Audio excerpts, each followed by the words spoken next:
Welcome to my channel know with me में। और ये देखिए मेरे एडेनियम के फ्लावर्स कितने ही खूबसूरत ये खिल रहे हैं और आप देख सकते हैं कितने ही सुंदर ये लग रहे हैं। तो मैं आपको अपने एडेनियम के फ्लावर्स दिखा रही हूँ। आप मेरे चैनल पे जाके देख सकते हैं कि मैंने इनमें कौन सा फर्टिलाइज़र यूज़ किया है जिससे मुझे इतना सुंदर रिज़ल्ट मिला है। तो आप देख सकते हैं कितने ही सुंदर इसमें फ्लावरिंग स्टार्ट हो गई है। सीड से भी ग्रो कर सकते हैं और कटिंग से भी ग्रो कर सकते हैं। तो चलिए मैं आज बात करने वाली हूँ अपने एक नए प्लांट के बारे में। तो आज हम बात करने वाले हैं अपने इस खूबसूरत प्लांट के बारे में जिसे हम इफोर्बिया मिली के नाम से जानते हैं। तो देखिए कितने ही खूबसूरत ये इसके फ्लावर्स लग रहे हैं, ये लाइट पिंक कलर के, और बहुत ही सुंदर ये फ्लावरिंग करने वाला प्लांट है। और लेकिन ये कांटेनुमा प्लांट है। और यहाँ देखिए ये कलियाँ बन रही हैं इसमें, और यहाँ पर ये देखिए इस तरह से इसमें लगातार फ्लावरिंग होती रहती है। और इसे हम किस तरह से ग्रो कर सकते हैं और किस तरह से इसकी हम केयर कर सकते हैं, इसे किस तरह की मिट्टी में लगाना चाहिए जिससे ये प्लांट हमारा अच्छे से सरवाइव करे। और प्लांट को हमने कटिंग से ग्रो किया है और एक छोटी सी कटिंग ही हमने लेके आए थे और अपने रिलेटिव के पास से, और वहाँ से इसकी कटिंग लाके हमने लगाई थी। तो देखिए इस छोटे से पॉट में ये कटिंग से हमारा ग्रो प्लांट है। और ये देखिए दो कटिंग हमने लगाई थी, एक ये कटिंग और एक ये कटिंग। तो ये देखिए हमारी दोनों कटिंग बहुत ही अच्छे से तैयार हुई है और इसकी ग्रोथ भी आप देख सकते हैं। तो किस तरह से इसकी ग्रोथ है, और इसी पॉट में हमने इसकी कटिंग लगाई थी जिससे हमें बहुत ही अच्छा रिज़ल्ट मिला और इसके फ्लावर बहुत ही खूबसूरत लगते हैं। और आजकल तो जो सड़कों के बीच में डिवाइडर होता है उसके बीचों में ये प्लांट लगे होते हैं, तो बहुत ही हार्डी प्लांट होता है और बहुत अच्छे से गर्मी में ये सर्वाइव कर जाता है। आपके टेरेस पे आपके यहाँ ज़्यादा धूप रहती है फिर भी ये आपका प्लांट अच्छे से चल जाएगा। तो इसी केयर की बात कर लें तो हमें इसकी किस तरह की मिट्टी में लगाना चाहिए और किस तरह के पॉट में लगाना चाहिए, और इसे हम किस तरह से प्रोपोगेट कर सकते हैं, लगा सकते हैं, क्या सीड से लगा सकते हैं या कटिंग से लगा सकते हैं। तो कैसी कटिंग हमें लेनी चाहिए जिससे हमें अच्छा रिजल्ट मिले। तो देखिए ये कितना हार्डी प्लांट है, इसकी मिट्टी पूरी तरह से ड्राई हो गई है, पत्तियां इस तरह से सूख गई हैं, फिर भी अभी हमने इसे पानी नहीं दिया और इसके फ्लावर्स आप देख सकते हैं बहुत ही खूबसूरत आ रहे हैं। आजकल नर्सरी पे इसके दो वैरायटी आती है, एक ड्रॉप वैरायटी आती है और ये लॉन्ग वैरायटी है। तो ड्रॉप वैरायटी के जो प्लांट होते हैं उसके फ्लावर छोटे साइज़ में होते हैं, और ये लॉन्ग वैरायटी वाले जो होते हैं इसके ये फ्लावर के साइज़ इस तरह से होते हैं, और बंचेस में इसमें ये गुच्छों में इसमें फ्लावरिंग होती रहती है। और इसको कटिंग से हम लगा सकते हैं। तो इसकी कटिंग को जब हम कट करेंगे तो इसमें वाइट कलर का सैपलिंग निकलता है, तो उससे हमें इसलिए उसको कटिंग को एक दो दिन सुखा के ड्राई करके ही हमें इसकी कटिंग को लगानी होती है। तो जब भी इसकी आप कटिंग को लेके आएंगे तो ये देखिए इस तरह से वाइट कलर की सैपलिंग निकलती है। तो इस तरह के प्लांट को जब भी इसकी स्टेम को कट करेंगे, जब तक इसका वाइट कटिंग सूख न जाए, एक दो दिन आप उसको शेडी एरिया में रख दीजिए।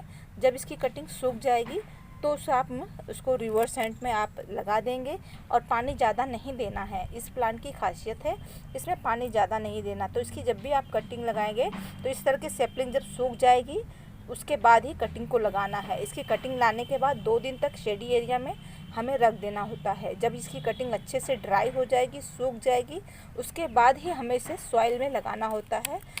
उसके बाद ही हमें उसका अच्छा रिज़ल्ट मिलेगा, और इसकी मिट्टी को थोड़ा सा मॉइस्ट रखना होता है। इस तरह से इसकी कटिंग को अगर आप लगाएंगे तो इसकी कटिंग बहुत ही आसानी से चल जाएगी।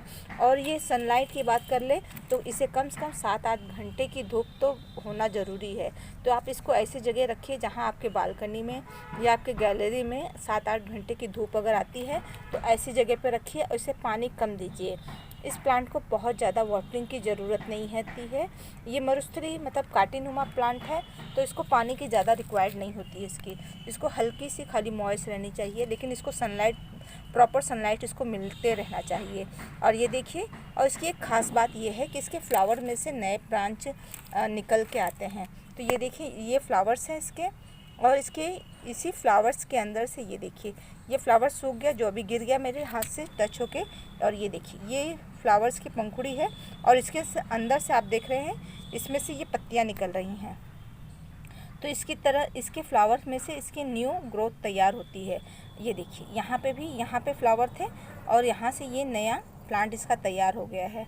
तो इस कटिंग को अगर हम मिट्टी में, सॉइल में लगा देंगे तो हमारा एक नया प्लांट तैयार हो जाएगा। आप ये देखिए, ये भी यहाँ पे फ्लावरिंग हुई थी, उसके बाद फ्लावर के अंदर से ये इसकी स्टेम निकल के आई है।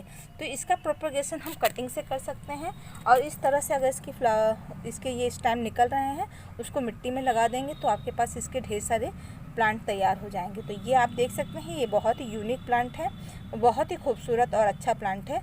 तो इसकी ये स्टेम को हम अगर मिट्टी में, सॉइल में दबा देंगे तो यहाँ से नया प्लांट हमारा तैयार हो जाएगा और ये फ्लावर के अंदर से इसकी नई स्टेम निकलती है।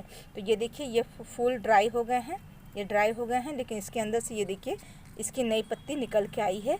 तो यहाँ से नया ब्रांच आना स्टार्ट हो जाएगा, धीरे धीरे ये मैच्योर हो जाएंगे। और आप यहाँ पे देखिए, यहाँ पे भी फ्लावरिंग ख़त्म होने के बाद इस तरह से ये नई ब्रांच यहाँ पे स्टार्ट हो गई है। तो यहाँ पे भी ये देखिए इस स्टेम में फ्लावरिंग हुई थी और इसमें देखिए कितने छोटे छोटे बेबी प्लांट इसके तैयार हो गए हैं। अब ये थोड़े बड़े हो जाएंगे, मैच्योर हो जाएंगे तो इसे आप मिट्टी में लगा सकते हैं। एक ये, और दूसरा ट्रिक है ये इसको लगाने का कि इसकी स्टेम आप ले लीजिए, इसकी कोई भी स्टेम मिल जाए आपको तो मैं दिखा दूँ आपको। ये देखिए इस तरह की जो साइड से ब्रांच निकल रही है, इस स्टेम को कट करके अगर हम 2 दिन ड्राई करके सुखा देंगे, यहाँ से कट कर देंगे तो इसको यहाँ से कट करने के बाद 2 दिन इसको शेडी एरिया में रखेंगे, इसकी स्टेम सूख जाएगी, ड्राई हो जाएगी। उसके बाद आप मिट्टी में लगा दीजिए। और इसको लगाने के लिए हमेशा हम पॉट में कोई भी प्लांट लगाते हैं तो हमें रिवर्सेंट वेल्डन मिट्टी में ही लगाते हैं, जिससे हमारे प्लांट की ग्रोथ अच्छी होती है। तो देखिए यहाँ पे भी एक न्यू ग्रोथ हो रही है इस प्लांट में, यहाँ पे न्यू ग्रोथ हो रही है, यहाँ पे न्यू ग्रोथ हो रही है। तो एक कटिंग से हम ढेर सारे इसके प्लांट बना सकते हैं और इसमें इस तरह के बहुत ही खूबसूरत और प्यारे फ्लावर्स खिलते हैं। और ये लाइट पिंक गाजरी कलर है, तो इसकी रेड कलर में भी इसके फ्लावर आते हैं, वो भी बहुत खूबसूरत लगते हैं। और आजकल तो कई कलर में इसके फ्लावर्स आने लग गए हैं। और इसको जब भी लगाने के इसकी कटिंग तैयार हो जाए तो एक भाग आप गार्डन की मिट्टी ले लीजिए और एक भाग आप अपने रिवर्सेंट या बालू, जिसे हम बोलते हैं घर बनाने में यूज़ करते हैं, उसको ले लीजिए। और एक भाग आप अपना कंपोस्ट ले लीजिए, कोई भी वर्मी कंपोस्ट को मिला के इसकी मिट्टी को वेल्डन मिट्टी तैयार कर दीजिए। और इसके पॉट में, जिसमें होल्स अच्छे होने चाहिए, इसमें बिल्कुल भी वाटर होल्ड नहीं होना चाहिए, तो पानी बिल्कुल भी नहीं ठहरना चाहिए, इस तरह की आप मिट्टी में इसको लगा सकते हैं। इसको आप छोटे से छोटे पॉट में लगा सकते हैं और बड़े से बड़े पॉट में भी लगा सकते हैं। इसका कोई ये नहीं है कि आप इसको बड़े पॉट में लगाइए, इसको आप छोटे से भी पॉट में ये लगाएंगे तो भी चल जाएगा। और ये देखिए ये 5 इंच का पॉट है और इसमें बहुत अच्छे से ये ग्रो कर रहा है, इसमें फ्लावरिंग भी हो रही है। और यहाँ पे ये देखिए इसमें नई बर्ड्स भी बनी हुई हैं। तो आप देख सकते हैं मेरे प्लांट में कितनी अच्छी ग्रोथ चल रही है। तो इस तरह से अगर आप अपने इस प्लांट को लगाएंगे तो ये बहुत अच्छे से सर्वाइव करेगा और इसमें बिल्कुल भी एक्स्ट्रा वाटरिंग की ज़रूरत नहीं होती है। एक बार वाटर देंगे तो आप इसकी, जब तक मिट्टी, सॉइल ड्राई नहीं हो जाए तब तक इसमें आप वाटरिंग मत कीजिएगा। तो इस तरह की मिट्टी बनाएंगे और इसे खाद की कोई ज़रूरत नहीं होती है कि ऐसे आप हर 15 दिन, 1 महीने में या 2 महीने में खाद दीजिए। इसको कोई खाद नहीं देंगे, एक बार हमने इसकी मिट्टी में जो खाद डाल दिया है वही इसके लिए पर्याप्त है, इसको हर महीने खाद देने की ज़रूरत नहीं है। लेकिन हम लोग गार्डनर है जो पॉट में प्लांट लगाते हैं, तो अपने प्लांट को जो भी खाद हम देते हैं, लिक्विड फर्टिलाइज़र या और भी सॉलिड फर्टिलाइज़र, तो वो हम इसकी मिट्टी में डाल सकते हैं। हल्की फुल्की इसकी गुड़ाई कर दीजिए। तो इन बातों का अगर आप ख्याल रखेंगे तो आपके भी प्लांट की ग्रोथ इस तरह से बहुत ही अच्छी और सुंदर हो जाएगी। तो देखिए मैंने इस तरह से अपने प्लांट को लगा रखा है और इसे आप शेडी एरिया में ना रख के 4-5 घंटे की जहाँ सनलाइट आती है ऐसी जगह पे रखेंगे तो आपके प्लांट में अच्छी फ्लावरिंग आपको मिलेगी बिना कोई खाद दिए हुए। तो इसी तरह से मैंने इसमें कोई एक्स्ट्रा खाद नहीं दिया है, लेकिन आप मेरे प्लांट की ग्रोथ देख सकते हैं और उनके फ्लावर देख सकते हैं। ये देखिए यहाँ पे भी कलियाँ बनी हैं, यहाँ पे भी फ्लावरिंग हो रही हैं और इस प्लांट में भी ब्रांच आप देख सकते हैं, यहाँ पे भी कलियाँ बनी हुई हैं, ब्रांच बन रही हैं और इस तरह से ये ढेर सारे प्रोपगेशन होते रहते हैं।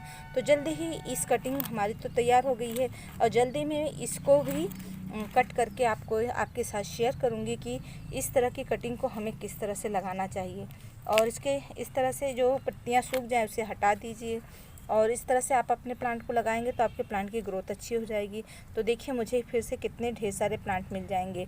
यहाँ से भी एक नया प्लांट तैयार हो जाएगा और यहाँ से भी एक प्लांट ये तैयार हो जाएगा और ये देखिए ये भी एक नया प्लांट तैयार हो जाएगा। तो ये है बहुत ही यूनिक प्लांट है कि इसके जो ये फ्लावर्स होते हैं उसके अंदर से नया प्लांट तैयार होता है। फूल इस तरह से सूख जाएंगे और उसके अंदर से ये देखिए आप कितनी सुंदर इसके नीचे से अंदर फूल के अंदर से ये नया प्लांट तैयार हो रहा है।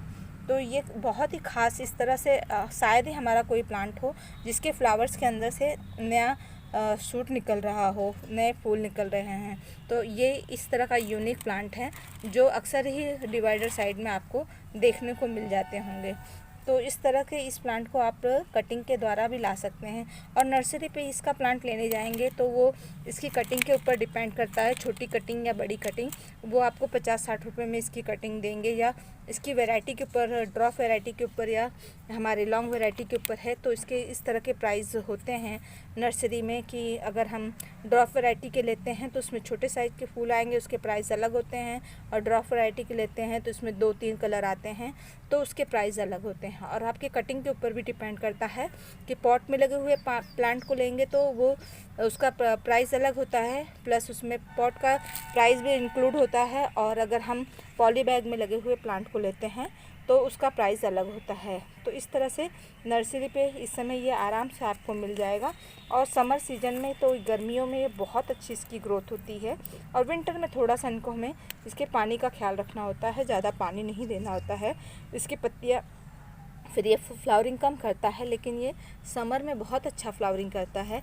तो ये देखिए मैंने कटिंग से तो तैयार कर लिया है और इस बार मैं विंटर में इसे पूरे जहाँ दिन की धूप आती है छत पे उस जगह रखूँगी जहाँ विंटर में इसको अच्छे से धूप मिले, उससे हमको अच्छी फ्लावरिंग मिल सके। तो ऐसी जगह पे मैं इसको शिफ्ट करने वाली हूँ। और अभी मैंने इसमें वाटरिंग नहीं की है तो इसके अंदर देखिए इसकी मिट्टी एकदम से ड्राई हो गई है। ये देखिए आप ये देख सकते हैं कितनी सूखी मिट्टी है इसकी, ये देखिए एकदम सूखी भुरभुरी मिट्टी है। तो इस तरह की मिट्टी आप तैयार करेंगे तो आपका प्लांट कभी भी ख़राब नहीं होगा और आपके साथ बना रहेगा, हेल्दी रहेगा। इस तरह से अगर आप अपने प्लांट को लगाएंगे तो बहुत ही अच्छी आपको अपने प्लांट की ग्रोथ मिलेगी। तो ये आपको ये जानकारी पसंद आई हो तो आप हमारी वीडियो को लाइक कीजिएगा, चैनल को सब्सक्राइब कीजिएगा, हमारे फ्रेंड के साथ शेयर कीजिएगा। और हमारे वीडियो देखने के लिए आप सबको थैंक यू फ्रेंड। तो बहुत ही खूबसूरत और यूनिक प्लांट है तो इसको आप ज़रूर अपने गार्डन में ऐड कीजिएगा।